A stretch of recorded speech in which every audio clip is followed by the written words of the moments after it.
नमस्ते दोस्तों, स्वागत है आपका अपने YouTube चैनल पर। यूँ तो हर पूर्णिमा का हिंदू धर्म में महत्व होता है, लेकिन शरद पूर्णिमा का विशेष महत्व है। हिंदू पंचांग के अनुसार आश्विन मास की पूर्णिमा को शरद पूर्णिमा कहते हैं।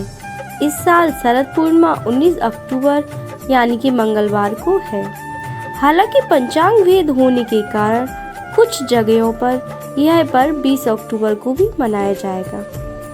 इस व्रत को आश्विन पूर्णिमा, कोजगारी पूर्णिमा और कौमुदी व्रत के नाम से भी जानते हैं। मान्यता है कि शरद पूर्णिमा के दिन चंद्रमा 16 कलाओं से परिपूर्ण होता है। इसे अमृत काल भी कहा जाता है। कहते हैं कि इस दिन महालक्ष्मी का जन्म हुआ था। महालक्ष्मी समुद्र मंथन के दौरान प्रकट हुई थी। पुराणों के अनुसार शरद पूर्णिमा के दिन माँ लक्ष्मी भगवान विष्णु के साथ गरुड़ पर बैठकर पृथ्वी लोक में भ्रमण के लिए आती हैं। इतना ही नहीं, इस दिन माँ लक्ष्मी घर घर जाकर भक्तों पर कृपा बरसाती हैं और वरदान देती हैं। कहते हैं कि जिस घर में अंधेरा या कोई व्यक्ति सोता हुआ पाया जाता है, वहां से माँ लक्ष्मी वापस लौट जाती हैं।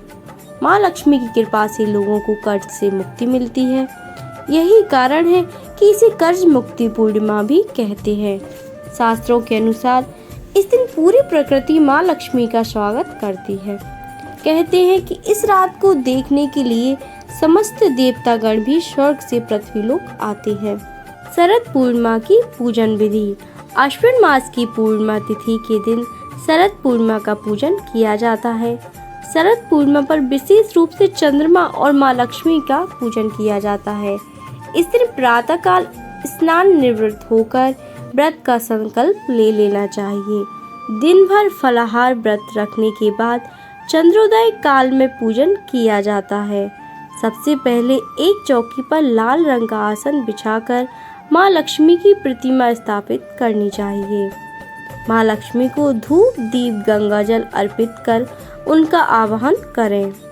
इसके बाद उन्हें रोली या लाल गुलाबी रंग के फूल, वस्त्र, निर्णय और माँ लक्ष्मी के मंत्रों का जाप करना चाहिए। माँ लक्ष्मी के सामने शुद्ध घी या तिल के तेल के 11 दीपक जलाएं और रात्रि जागरण करें। शरद पूर्णिमा पर चंद्रमा को अर्घ्य देकर खीर का भोग लगाया जाता है। रात भर चंद्रमा की रोशनी में रखी खीर को सुबह प्रसाद के रूप में ग्रहण करें। ये आरोग्य और सुख समृद्धि को प्रदान करती है।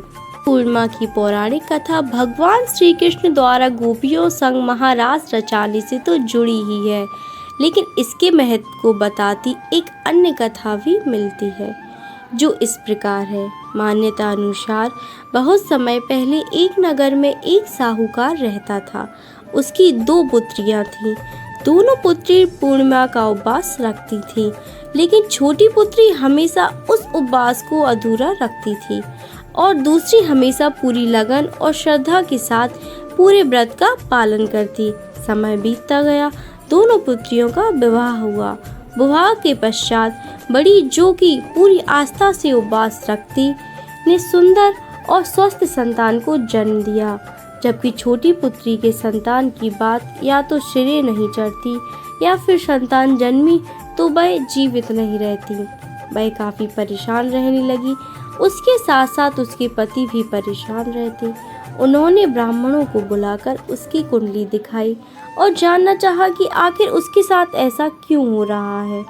विद्वान पंडितों ने बताया कि इसने पूर्णिमा के अधूरे व्रत किए हैं, इसीलिए इसके साथ ऐसा हो रहा है। तब ब्राह्मणों ने उसे व्रत की विधि बताई व आश्विन मास की पूर्णिमा का उपवास रखने का सुझाव दिया।